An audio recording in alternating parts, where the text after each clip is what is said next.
নমস্কার বন্ধুরা, সবাই কেমন আছেন? আমি ভালো আছি। তো আজকে দুপুরে রান্না করতে চলে আসলাম। দুপুরের রান্নাতে হালকা হালকা কিন্তু রোদ উঠছে, আবার একটু ঠান্ডা বাতাসও আছে।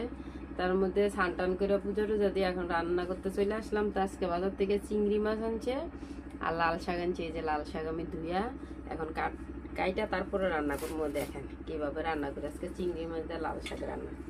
তো লাল শাক একটু বড় বড় করে নিবো, কারণ এত ছোটো করে নিব না। চিংড়ি মাছ দিয়ে রান্না করবো তার জন্য।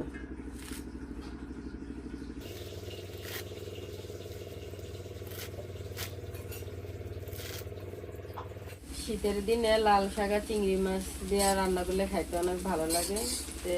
যে কোনো মাছ দিয়ে রান্না যায়, কিন্তু আমি আজকে চিংড়ি মাছ দিয়ে রান্না করতেছি। চিংড়ি মাছ দিয়ে খাইতে ভালোই লাগে, শীতের সবজি। শীতকালে এইসব তরকারি খাইতে অনেক ভালো স্বাদ লাগে। এই কারণে আমি আজকে রান্না করতেছি। আর পেঁয়াজ ভাজা হয়েছে, পেঁয়াজ লাল লাল করে ভাজা নিলাম।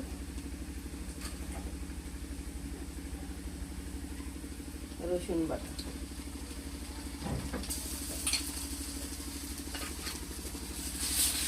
রসুন একটু ভালোভাবে ভাজা নিই।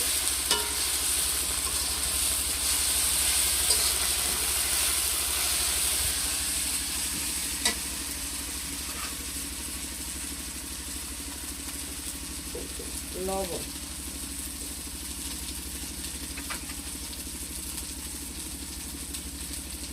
মরিচ, হলুদ,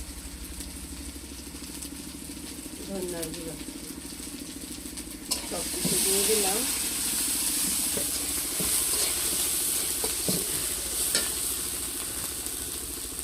সামান্য জল দিয়ে দিলাম।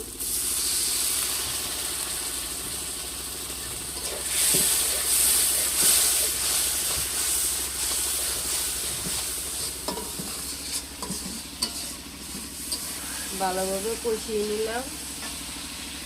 ধোয়া চিংড়ি মাছ, এই যে ছোটো ছোটো চিংড়ি মাছ দিয়ে দিলাম। চিংড়ি মাছ মশলার সাথে দিয়ে ভালোভাবে কষিয়ে নেব।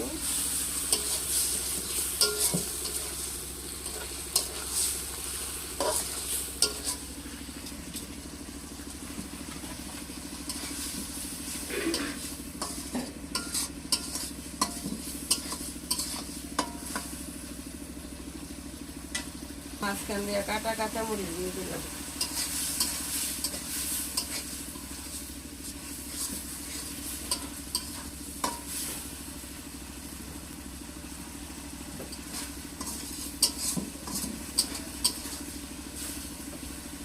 মশলা মাছ ভালোভাবে কষিয়ে নিলাম। লাল শাক কাটা দিয়ে দেব।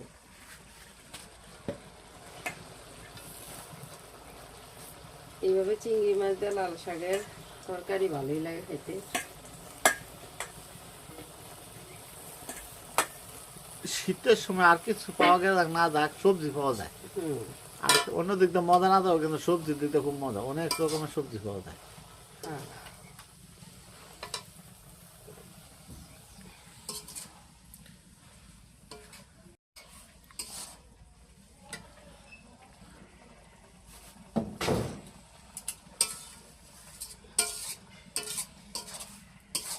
এই লাল শাকের তরকারি বেশিক্ষণ টাইম লাগে না, তাড়াতাড়ি হয়ে যায় রান্না।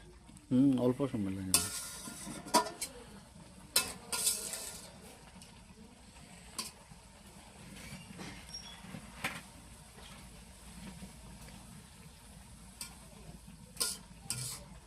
হয়ে গেছে।